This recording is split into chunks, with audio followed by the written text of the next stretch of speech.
Hey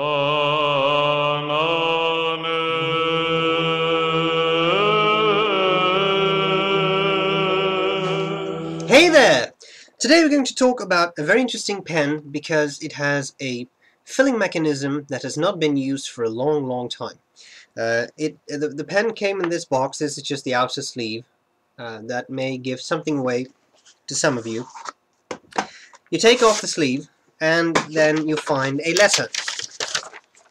A letter by Mr. Brian Gray of the Edison Pen Company, who tells you how to fill your pen. And usually when I take out these sort of booklets that come with pens, I throw them over my shoulder, but I won't do that today with this letter because it's actually important you read this. This is a typical pen filling mechanism, and if you've never used it, you really want to read it. Brian was kind enough to put a link in there to a video which he has shot on it says regarding pneumatic fillers by so that's interesting. It even comes with a QR code which you can just scan and you go to the video. Very interesting, very nice application of that technology, I think. Okay, then we have the box. So this is an Edison pen, right? I like these boxes. Simple, efficient, nice. I like that faux crocodile leather thing. It's quite cool. Even Visconti uses this, so that's quite high end. You open up the box, you find the pen and some goodies. One of them just fell out. Some silicone grease. You get some silicone grease with the pen. I'll come back to that. You get a nice bookmark, which thanks you for your purchase. I think that's a nice personal touch. And you get, of course, the pen.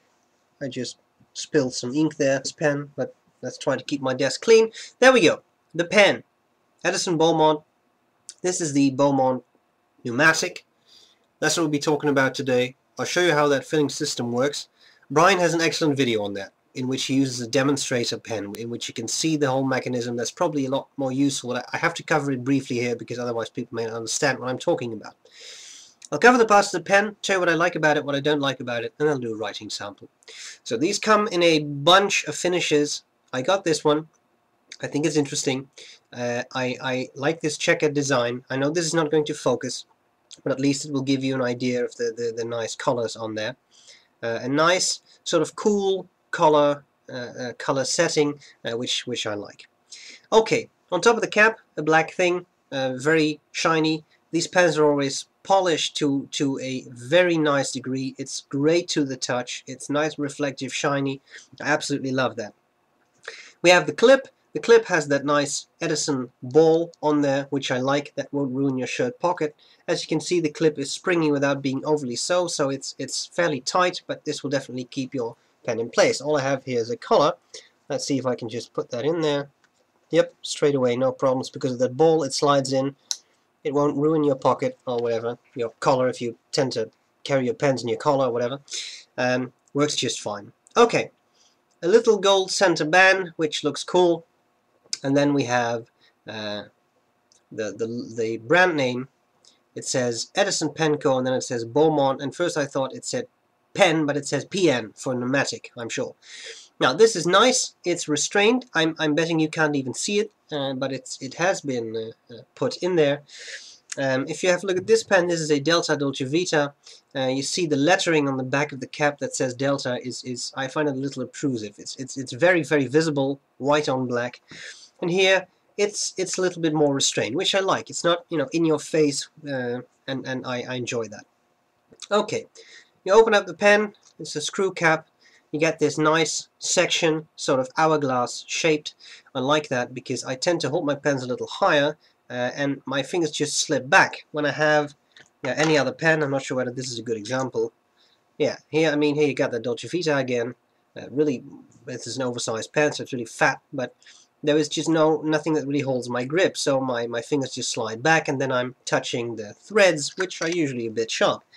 Now with this pen, you can definitely feel the threads, but because of this nice hourglass shape, your fingers don't slide away. They stay exactly in that spot, which I really like, and that makes for a very nice pen. As you can see, it's not the hugest pen out there. It's not that large, but when you post it and you have fairly large hands, then I think you end up with a pen that's of a brilliant size and very pleasant to use. Okay, the nib is steel. You can also get a gold nib if you want something that flexes a bit more. It's a nice two-tone steel nib I got here. Again, I know this won't focus, but just to give you an idea of the gold and silver colors. It says Edison on there. It has the logo, the same logo that's in the box, that logo. And I got a broad, of course, because I like broad nibs. So there you have it. Now, what about this filling system? First of all, this is a pen where you don't want to unscrew the section, so leave that in place. You don't need to unscrew that. You unscrew the blind cap right there, and I would like to point out that I think Brian did a wonderful job in creating this. There was a small sort of step down there, but the same thing on the cap, by the way. It also has this sort of step down. I like that it's sort of that shape sort of returns at the end of the pen. The seam here, you hardly feel. That is really nice craftsmanship. It's not sharp at all. There's not a sharp edge. And you definitely don't see it. You see that this end is black and this end is not, but apart from that, really good craftsmanship. Okay, you unscrew that, and then you draw out this bit. In there, again, Brian has a video on that in which he uses to demonstrate so you can really see it. In here is the sack. And what you do, there's a little hole in there. I'm sure you can't really see that, but it's there we go. There's a hole in there. What you do is you put this in the ink, you cover that hole, you push this plunger down, the sack inside is compressed, and you let go of the hole. Air can enter again. The sack depresses. I should show that like this. Depresses, and it draws up ink. And it should do so in one go. So you don't have to do that 20 times. One go, and it will fill. Now I was thinking, let's put that to the test. I have a bottle of Waterman ink here. You may see some bubbles when I push this down. It's pulled out all the way, yes. I put in, you just submerge the nib and feed. We're going to see what happens. I can actually let go of it so that I can talk. The sack is depressing now, so it's drawing up ink. That should be enough. I shouldn't have to do anything else. You have to leave it in for a couple of seconds because this takes a short while, right? The sack doesn't explode like that. It just takes a few seconds. 10 to 15 should be enough. I think we've passed that timestamp. So I'm going to take out the pen. And I was thinking, I'm just going to wipe that for a second. I was thinking, I got a vial here. Every dash on there, every mark on there is 1 milliliter. Let's see what we get. This was just one filling. Of course, if you do this a couple of times, you'll get different values. But for now, I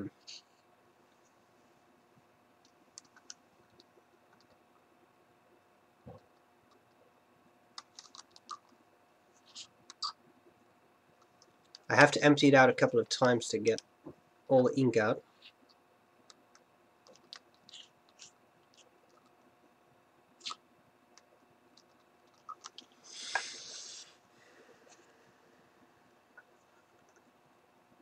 There we go. Sorry, of course I have to keep that hole covered. Me and mechanics are not the best of friends. Okay, so I'm sorry I did that off camera. I've not cheated or anything. I just had to put this down to show you.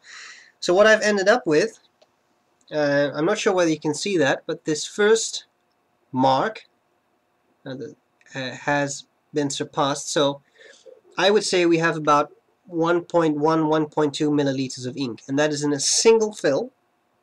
So not 20 times pushing and doing stuff. One fill, this is how much ink you get, and that's actually quite impressive if you consider what a standard converter would hold. So there you go. Just thought that might be an interesting demonstration. So if you need quite a bit of ink, then this is, I would say, a viable option to consider. There's ink everywhere now, by the way. That's not because of the pen, that's because of the way I was holding the ink, etc. But, oh well. These are the parts of the pen. What do I like about it? What do I not like about it? Well, I like that filling system. I think it's very interesting that you don't have all the hassles of, I mean, using a piston filler, just picking out one here, and, you know, turning it 20 times, well, 20 times, okay, turning it 3 times, and then you squeeze out the ink again, and you draw out more ink because you want to get that air bubble out, etc. You don't have to do that. You don't have the hassle of opening up the pen barrel and sticking it in and then twisting the end of the converter, because you just need one hand. You can do this with one hand. You don't, of course, I mean, I'm not even talking about cartridges, which you have to switch out all the time and that are not really environmentally friendly. The thing just works. One shot, one kill, sort of, you know? I mean, that's what it does. And you get quite a bit of ink in there. So I like that. I like the finish, but that's, I mean, you can pick your own finish, so that's not necessarily, I mean, an extremely strong point. You can pick what you like anyway. I like the nib. Nib is smooth. You'll see that in the writing sample. I think that's very cool. Anything I don't like about it, well, for people like me with hands like this, the pen could be a bit bigger. I'm not sure whether there will be other models with this filling system in the future. I can imagine that maybe the Collier, which I really like, is not really suitable because it doesn't really have a flat end at the barrel, so I'm not sure. I honestly don't know. I would enjoy this in a somewhat larger pen. I don't think you would get a larger ink capacity because you still have that sac, unless of course you use a larger sac, which is interesting in itself. But anyway, that's not really a big issue because I like this pen as it is. So what I'm going to do next is a writing sample. I hope this was useful, and I'll see you later. Bye bye. Okay, so here we go with this pneumatic Beaumont. I think this camera will show off the material just a little bit better. It's always a bit difficult because I'm using artificial lighting here, but as you can see, it's really nice effect. I really like it. So let's do a bit of writing with this pen.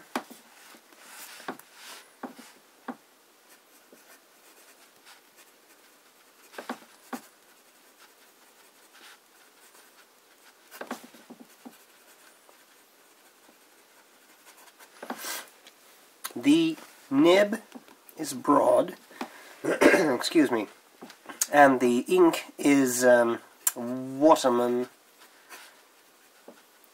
I'm going to say South Sea, but you know, with Waterman they always change the names, so it's probably called something else now, Mystery, Fantastic, Incredible Blue or something. I don't know. It's like turquoise. Let's do some actual writing.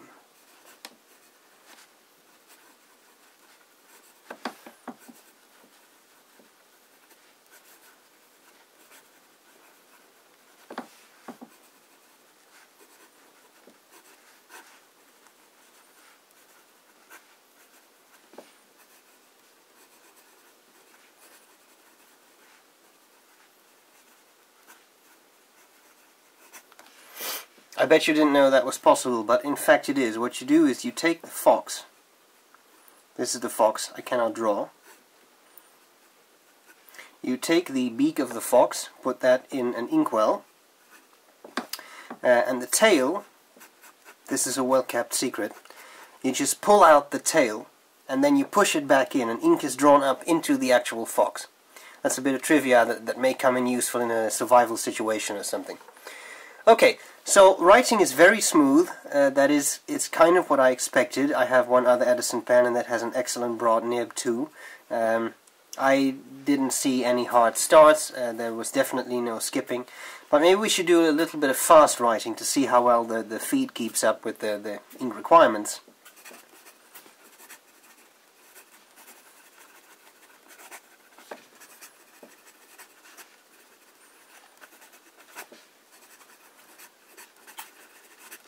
So, I'm no longer legible, but it was fast.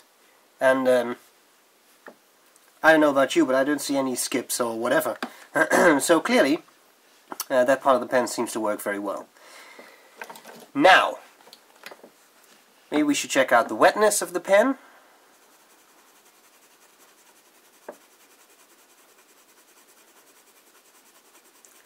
Lovely wet patch of ink. Beautiful even patch, not a lot of white in there. Very consistent ink flow. This is everything I look for in a nib. This is how I like my nibs to write. It's not unlikely that I would make it maybe even wetter, but in this case, I mean, with a lot of pens I do that. With this pen, I think you get something that's, you know, to my liking. So nice and wet without being excessively wet.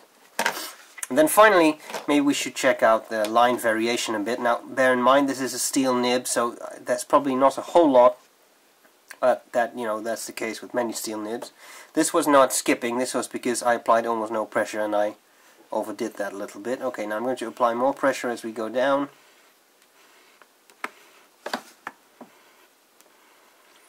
Obviously, you have to be careful when you do this. You don't want to spring your nib.